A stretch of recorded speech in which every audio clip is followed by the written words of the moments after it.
Jimmy Sexton, the agent for a lot of these coaches, as of last year at one point, he had 14 of the 16 head coaches in the SEC. Also had James Franklin and others. Is the most powerful man in college football. Maybe the most powerful man in all of college sports. He is to college football what Scott Boras was from Major League Baseball, and still is to a certain degree. Right. And folks at the league offices in New York City will disagree, but deep down in their hearts, they know that Boras is the most, was and maybe still is, but definitely was for a large stretch of time, the most powerful man in Major League Baseball. David Falk was that to the NBA. Right. Jimmy Sexton, because it is the wild, wild west, because there is no governing agent, there is no Roger Goodell, is the most powerful man in college football and all of college sports. And so he's been able to puppeteer this whole thing. Okay? Yeah. He also knows his client, and his client is Lane Kiffin, one of many clients, but currently the most important client that he has. And if you notice, when Lane made the decision and it was finalized, all the dominoes started to fall, right? Ole Miss hires Pete Golding full-time. Florida, John Sumrall from Tulane, and Dave Caldwell is the general manager. We'll get to that. Jake Rosenberg's going to join us. If it's not later this week, it'll be next week, but we're going to have him on. He's with a separate company that is helping some of these colleges adjust to this new landscape and put together front offices. He comes from the Philadelphia Eagles, good friend. I got connected with Jake Rosenberg through our good friend Joe Douglas, who we played college ball with at Richmond, who's the general manager of the New York Jets and worked a long time with the Philadelphia Eagles, and Howie Roseman, and is back with the Eagles now. And Jake was a good buddy of his, and he remains a good buddy with his. I was texting with Jake this morning, and Jake said he just got a text from Joe. But Jake left the Eagles before the Super Bowl.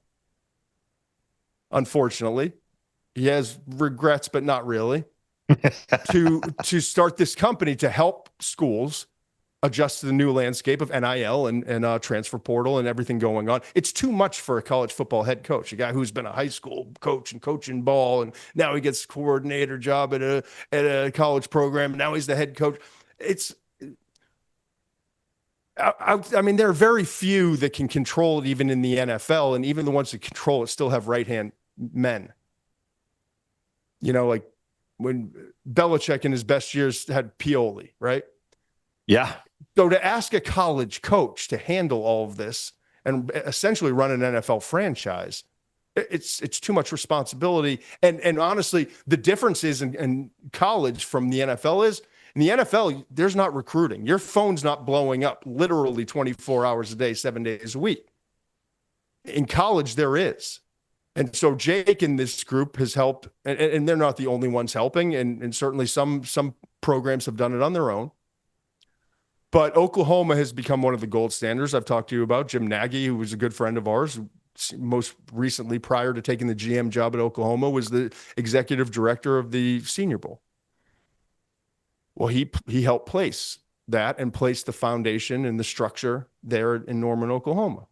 And now the big news coming out is it's not just Sumrall coming from Tulane for Florida. It's coming with Dave Caldwell, who is an NFL general manager with the Jaguars, right? Yep. Yes, that's correct.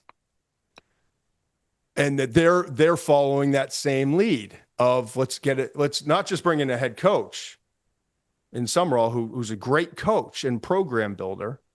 Let's get a structure in place to help him succeed. And Jake Rosenberg and his group has been key in putting all that together. But the dominoes started to fall when Lane's decision was made.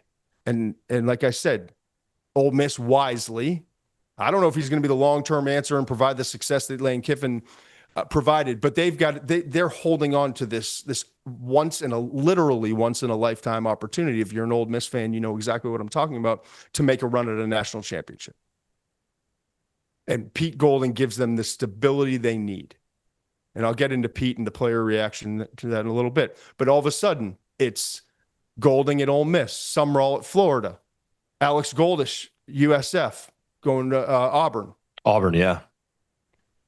Great line, by the way. His quote when he had a player meeting: I don't fucking golf. I don't fucking fish. I don't have hobbies. I coach ball. Oh, really? That was gold. I saw the beginning of it. I didn't watch the whole thing. Yeah. I didn't hear that one, no.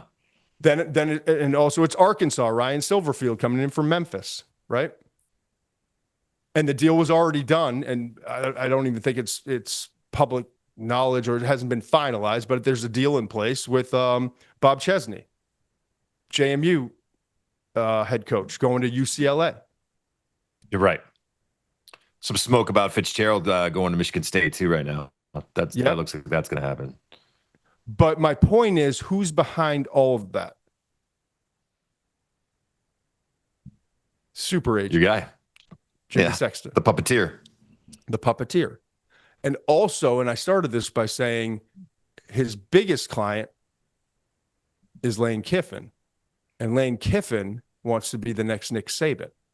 When his career's over, he wants to be viewed in that same light. Who wouldn't be? We all have goals. Nick Saban is the gold standard. And he worked under Nick.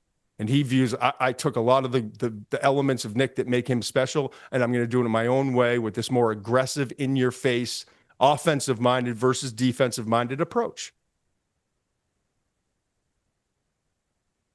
But I'm told there may have been an element too, and Kalen DeBoer is a client of whoever the client is, but Jimmy Sexton represents Kalen DeBoer. And there was legitimate concern, knowing the Alabama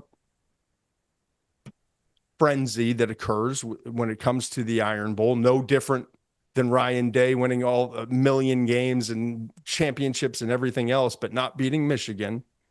Had they lost in the Iron Bowl Saturday night, there could have been a knee-jerk reaction, and all of a sudden that Bama job opens up. No way. Wow. Way to bury the headline. I mean, the Lane stuff's great, but oh my God.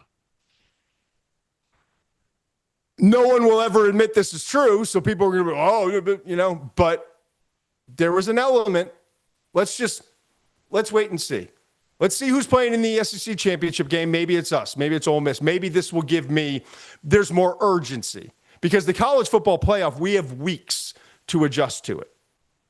But if you're Kevin Carter, the Ole Miss athletic director, and all of a sudden there's a game in 6 days to win the SEC championship, and the SEC championship means something, as I said, maybe that gives Kiffin a little bit more leverage to remain the coach for a little while. And so like every 4 or 6 hours, there was this meeting scheduled, right? Wow. But when Alabama won, all of a sudden it was a meeting and then calling for a meeting the next day. It was 1 o'clock, then it turned to 2 o'clock Eastern. And so at that point it was, Lane's out. Lane, you're not invited to that 2 p.m. meeting tomorrow. That will be for the chancellor, myself, administrators, the players, and Pete Golding, who we're going to announce is not only our interim head coach, but our permanent head coach. And then there was this race to see on Lane's side was, hey, there's a plane pick, 2 planes coming to pick me, my family up, and every staff member that comes with me will be with me and have a job in Baton Rouge at LSU. And if you don't get on that plane, you ain't ever coming.